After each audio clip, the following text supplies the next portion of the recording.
Hi everybody, welcome to my Bible reading channel. Today was my son's graduation day. Yep, we were all so proud of him. Yep, he's a high school graduate now. So, something to be very, very proud of. Okay. Let's start with a prayer. Dear Heavenly Father, thank you so much for all the kids that graduated today. The only time in their life they can be an adult and a child at the same time. They're kids to us, but they are adults and they have their whole life ahead of them. I ask that you bless each and every one of them and give a special blessing to my son, who's been through a lot, and I ask for blessings on his life in Jesus' name. Okay, let's read today's word. It's May 29th. We're in 2 Samuel 14:1, 15 through 22. Joab realized how much the king longed to see Absalom. So he sent for a woman from Tekoa who had a reputation for great wisdom. And he said to her, "Pretend that you are in mourning and wear mourning clothes and don't put on lotions. Act like a woman who has been mourning for the dead for a long time. Then go to the king and tell him the story that I'm about to tell you." Then Joab told her what to say. When the woman from Tekoa approached the king, she bowed with her face to the ground in deep respect and cried out, "Oh, king, help me." Let me make sure my iPad's not falling down. "Oh, king, help me." "What's the trouble?" the king asked. "Alas, I am a widow," she replied. "My husband is dead and my 2 sons had a fight out in the field. And since no one was there to stop it, one of them was killed. Now the rest of the family is demanding, 'Let us have your son. We will execute him for murdering his brother. He doesn't deserve to inherit his family's property.' They want to extinguish the only coal I have left, and my husband's name and family will disappear from the face of the earth." Oh, I can't imagine.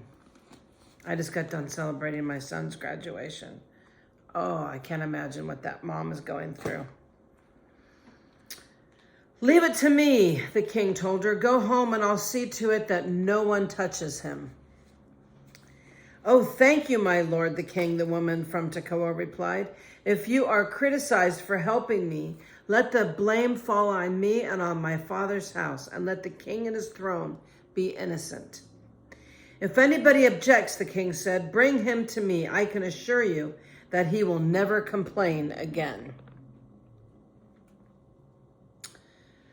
Then she said, "Please swear to me by the Lord your God that you won't let anyone take vengeance against my son. I want no more bloodshed." "As surely as the Lord lives," he replied, "not a hair on your son's head will be disturbed." That's what I say for my son.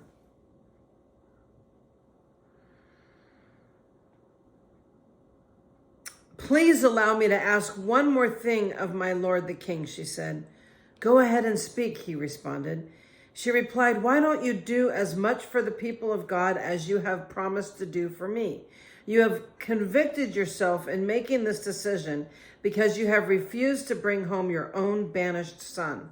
All of us must die eventually. Our lives are like water spilled out on the ground, which cannot be gathered up again. But God does not just sweep life away. Instead, he devises ways to bring us back when we have been separated from him." Yes, he does. "I have come to plead with my lord the king because people have threatened me. And I said to myself, perhaps the king will listen to me, then rescue us from those who would cut us off from the inheritance God has given us. Yes, my lord the king will give us peace of mind again. I know that you are like an angel of God in discerning good from evil. May the Lord your God be with you." "I must know one thing," the king replied, "and tell me the truth." "Yes, my lord the king," she responded. "Did Joab put you up to this?" And the woman replied, my lord the king, how can I deny it? Nobody can hide anything from you. Yes, Joab sent me and told me what to say. He did it to place the matter before you in a different light. But you are as wise as an angel of God, and you understand everything that happens among us. So the king sent for Joab and told him, all right, go and bring back the young man Absalom. Joab bowed with his face to the ground in deep respect, and he said, at last I know that I have gained your approval, my lord the king, for you have granted me this request. Then Joab went to Geshur and brought Absalom back to Jerusalem. But the king gave this order, Absalom may go into his own house, but he must never come into my presence. So Absalom did not see the king. Now Absalom was praised as the most handsome man in all of Israel.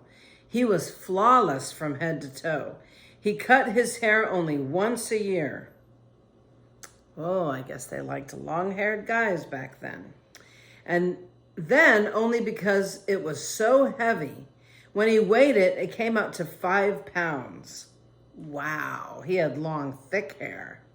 He had 3 sons and 1 daughter, and his daughter's name was Tamar, and she was also very beautiful. Absalom lived in Jerusalem for 2 years, but he never got to see the king. Then Absalom sent for Joab to ask him to intercede for him, but Joab refused to come. Absalom sent for him a second time, but again Joab refused to come. So Absalom said to his servants, go and set fire to Joab's barley field and the field next to mine. So they set his field on fire, as Absalom had commanded. That's terrible. Then Joab came to Absalom at his house and demanded, why did your servant set my field on fire? Then Absalom replied, because I wanted you to ask the king why he brought me back from Geshur if he didn't intend to see me. I might as well have stayed there. Let me see the king. If he finds me guilty of anything, then let him kill me. So Joab told the king what Absalom had said, and at last David summoned Absalom, who came and bowed low before the king, and the king kissed him. After this, Absalom brought a chariot and horses, and he hired 50 bodyguards to run ahead of him. And he got up early every morning and went out to the gate of the city. When people brought a case to the king for judgment, Absalom would ask where in Israel they were from, and they would tell him their tribe. Then Absalom would say, you've really got a strong case here. It's too bad the king doesn't have anyone to hear it. I wish I were the judge. Then everyone could bring their cases to me for judgment, and I would give them justice. When people tried to bow before him, Absalom wouldn't let them. Instead, he took them by the hand and kissed them. Absalom did this with everyone who came to the king for judgment, and so he stole the hearts of all the people of Israel. After 4 years, Absalom said to the king, yes, Absalom seemed like a very sweet guy. After 4 years, Absalom said to the king, let me go to Hebron to offer a sacrifice to the Lord and fulfill a vow I made to him. For while your servant was at Geshur and Aram, I promised a sacrifice to the Lord in Hebron, and if he would bring me back to Jerusalem. All right, the king told him, go and fulfill your vow. So Absalom went to Hebron. But while he was there, he sent secret messengers to all the tribes of Israel to stir up a rebellion against the king. As soon as you hear the ram's horn, his message read, you are to say, Absalom has been crowned king in Hebron. He took 200 men from Jerusalem with him as guests, but they knew nothing of his intentions. When Absalom was offering the sacrifices, he sent for Ahithophel, one of David's counselors, who lived in Gilo.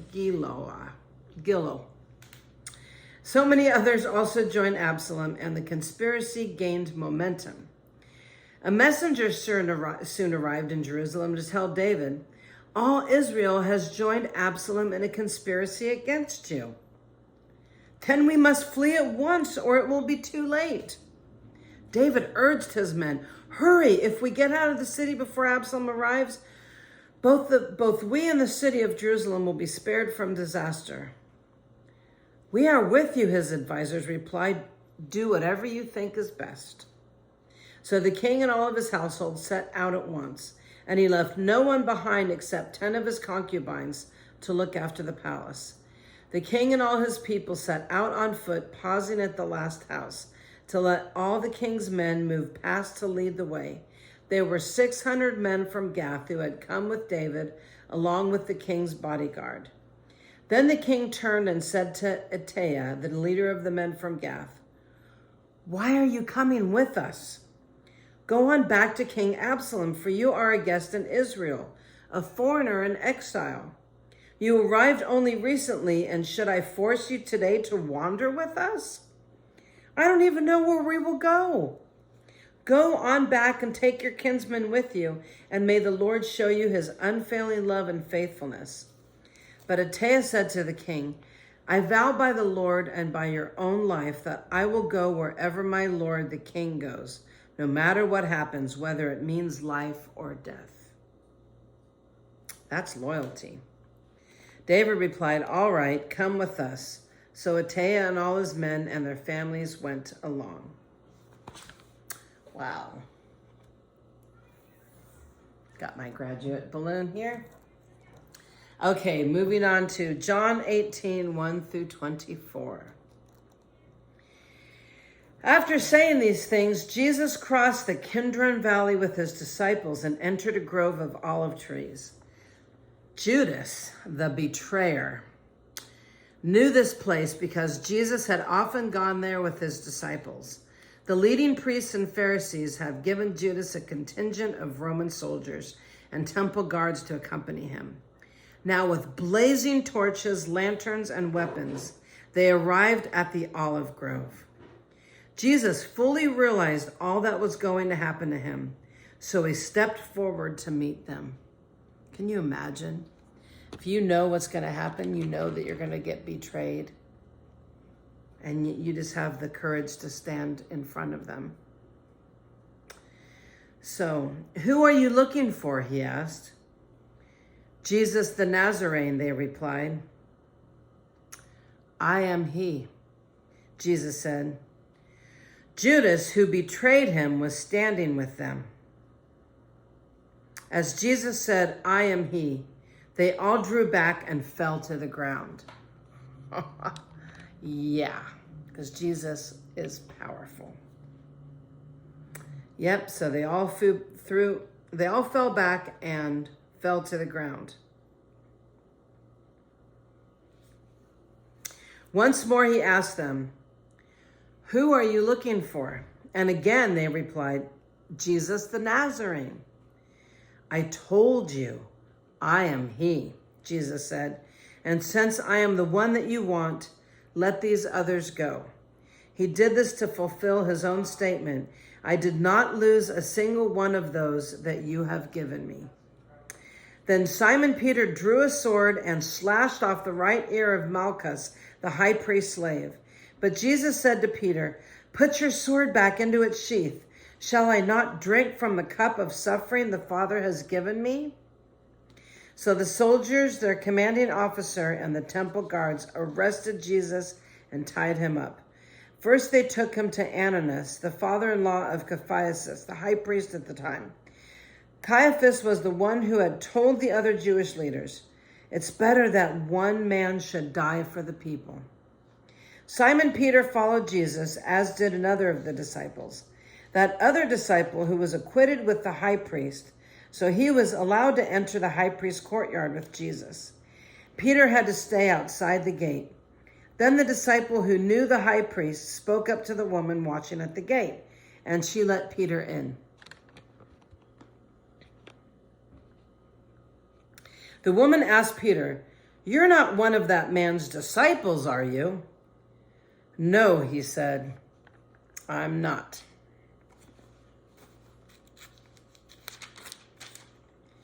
Because it was cold, the household servants and the guards had made a charcoal fire, and they stood around it warming themselves, and Peter stood with them warming himself.